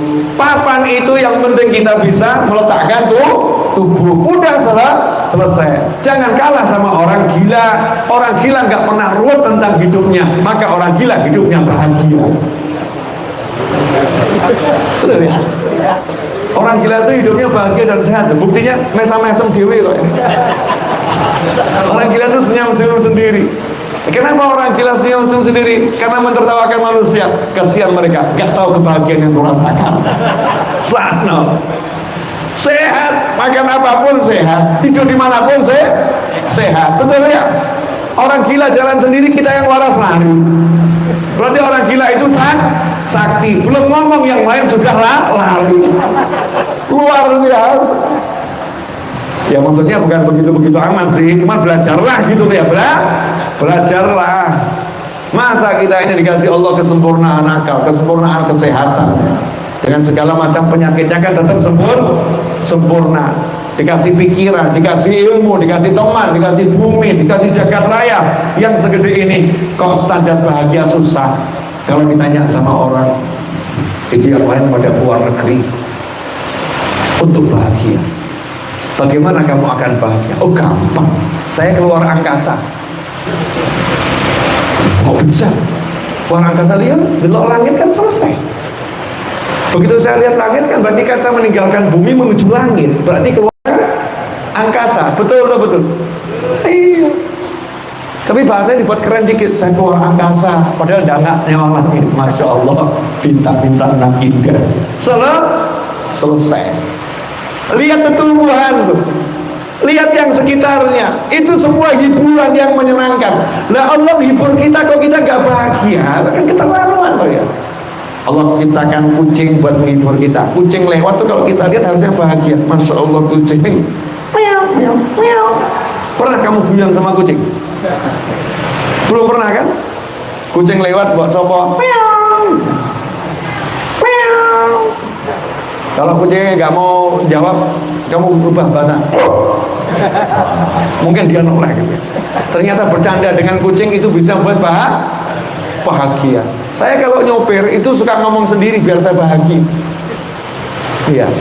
Karena supir itu kan biar gak ngantuk ngomong sendiri. Ya, ayo, lanjut kan. Ya terus gasen tabrakan sisan misalnya. Itu ngobrol sendiri, tapi saya terhibur, bahagia. Yang penting halal, halal, jangan yang haram. Kenapa Habib Novel malam hari ini ngulang-ngulang terus bahagia? Karena terlalu banyak orang stres akhir zaman ini, terlalu banyak orang ngeluh akhir zaman ini, terlalu banyak orang mumet akhir zaman ini, dan sebetulnya tidak punya alasan untuk mumet. Mumetnya dibuat sendiri. Habib, suami saya kurang perhatian sama saya. Ayo, ada ndak nih? Ayo, ada ndak nih? Saya tanya, kurang perhatian bagaimana? Saya itu loh, telepon gak diangkat-angkat, WA gak dibaca-baca. Saya tanya, ya kapan teleponnya? Ya, waktu suami saya berangkat ke kantor. WA-nya, ya waktu perjalanan ke kantor. Nah, setelah itu ya sampai sore nggak dijawab teleponnya, nggak dijawab WA-nya. Terus ya malam ketemu di rumah. Nah setelah itu suami saya jawab, nggak sempat pegang handphone. Berarti dia agak perhatian sama saya. Oh, jadi suamimu itu pagi ninggalkan kasur, pagi ninggalkan kamar mandi, pagi ninggalkan halaman rumahnya, pagi meninggalkan kenikmatan merdekanya untuk leyeh-leyeh, pagi meninggalkan istri dan anaknya pergi ke kantor hanya gara-gara gak sempat balas WA-mu. Kamu bilang gak perhatian. Wanita macam apa kamu?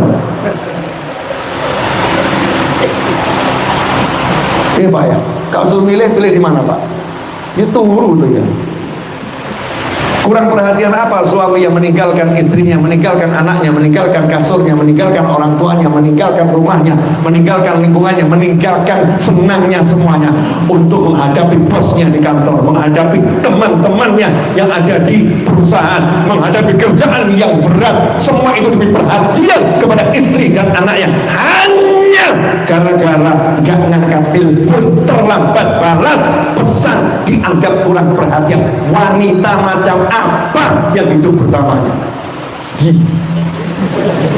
Oknum mengerikan. Ada enggak yang model begitu? Loh, standar perhatian kok kayak gitu loh ya.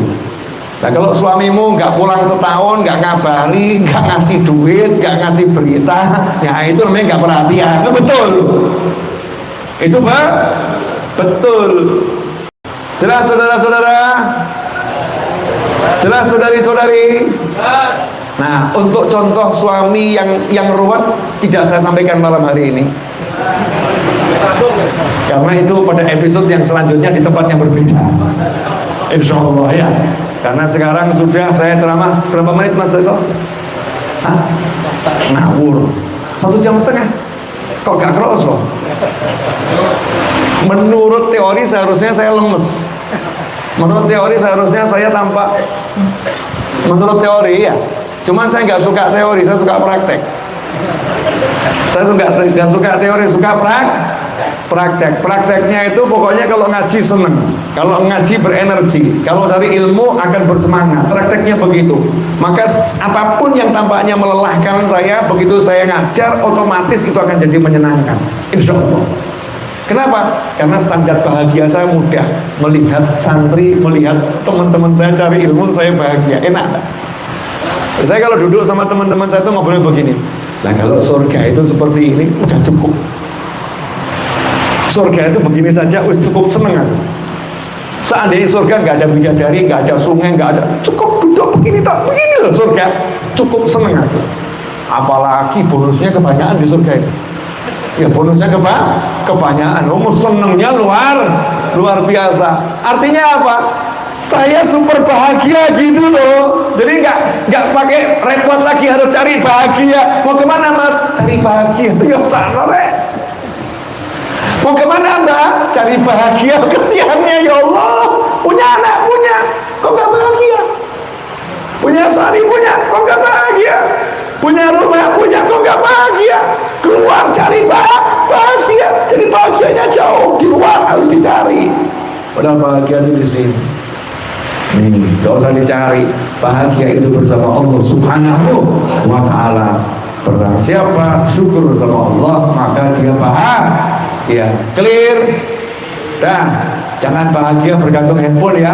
Punya handphone bahagia, gak punya handphone juga bahagia. Punya mobil bahagia, gak punya mobil bahagia. Punya pasangan hidup bahagia, belum punya pasangan hidup juga bahagia. Punya anak bahagia, belum punya anak juga bahagia. Menganggur bahagia, punya pekerjaan juga bahagia. Tapi jangan jadi pengangguran.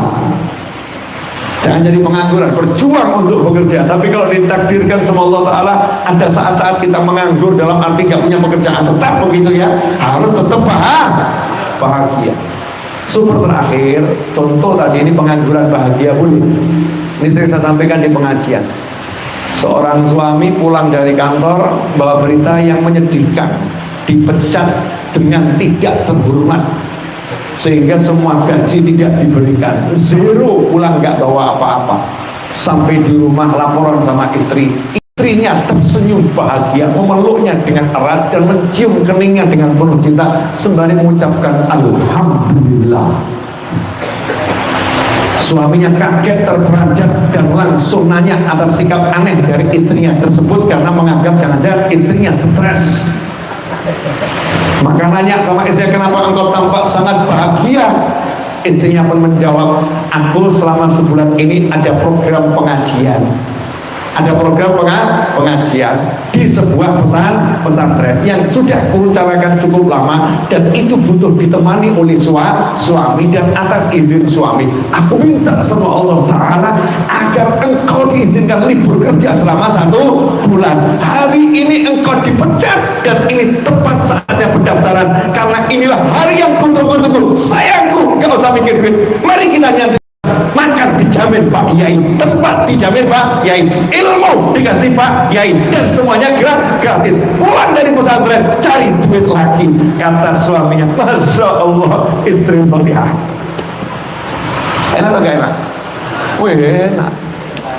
Ini kalau konsep hidupnya begitu kan menyenangkan. Jangan mengikuti konsep-konsep kufar. Jangan mengikuti konsep-konsep orang-orang yang gak beriman. Jangan mengikuti konsep-konsepnya orang-orang yang gak percaya pada Allah dan Nabi Muhammad Sallallahu Alaihi Wasallam. Jangan mengikuti konsepnya orang-orang yang gak mengikuti Al-Quran, gak mengikuti Rasulullah, gak mengikuti ulama, gak mengikuti habaib, gak ikuti para aulia, gak ikuti para kiai, gak ikuti para guru. Konsepnya gak usah dicontoh. Nahdul muluk, kita ini yang ikuti konsepnya para nabi. Kitalah raja-raja yang sejati. Karena jadi raja gak butuh punya kerajaan, karena kerajaan kita adalah tubuh kita sendiri.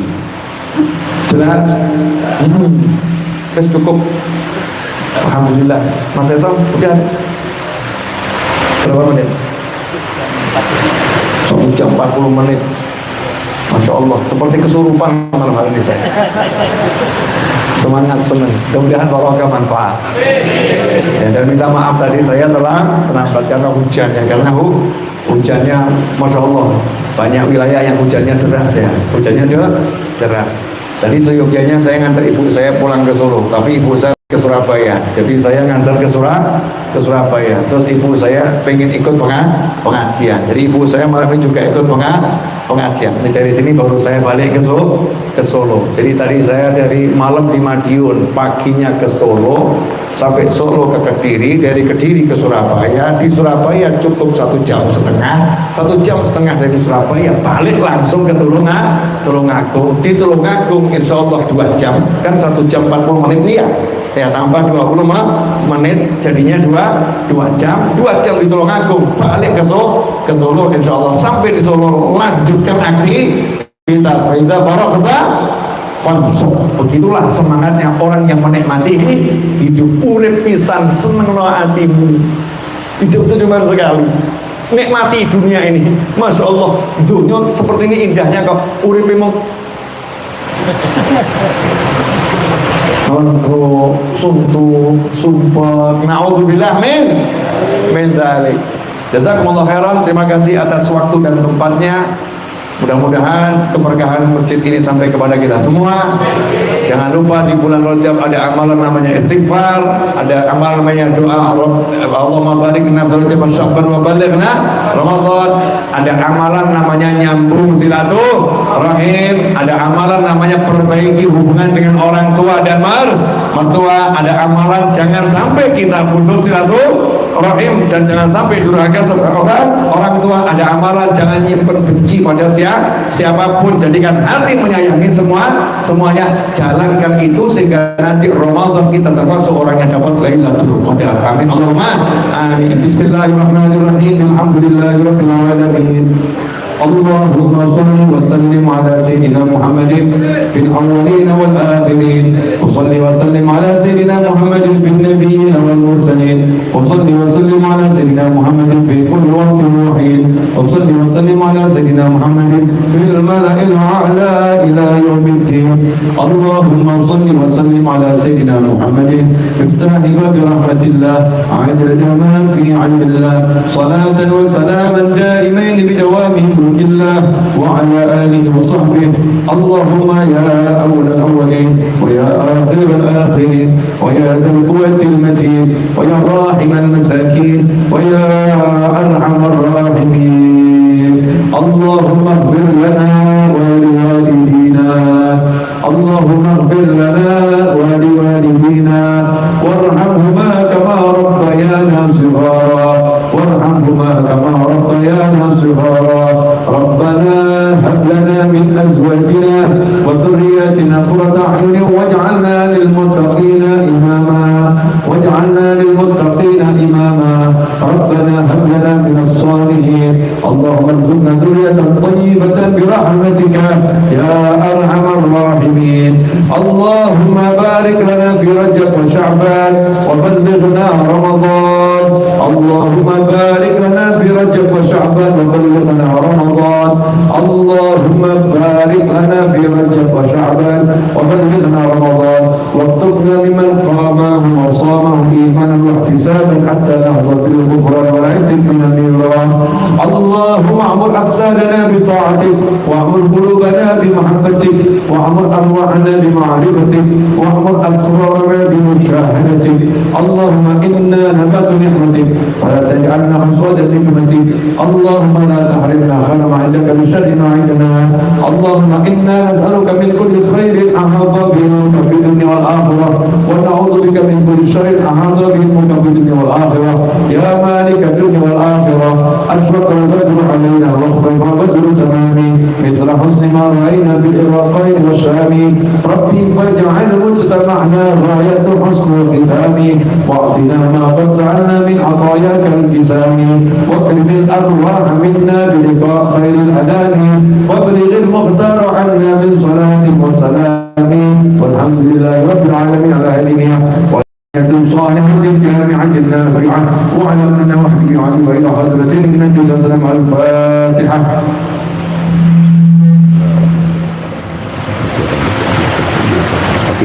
صراط الذين أنعمت عليهم بسم الله الرحمن الرحيم. ربنا تقبل منا إنك أنت السميع العليم وتب علينا إنك أنت التواب الرحيم برحمتك يا أرحم الراحمين. وصلى الله على سيدنا محمد وآله وصحبه وسلم. الحمد لله رب العالمين. آمين. جزاكم الله خيرا. Mohon maaf atas segala kekurangan. Walafu minkum. Wassalamualaikum warahmatullahi wabarakatuh.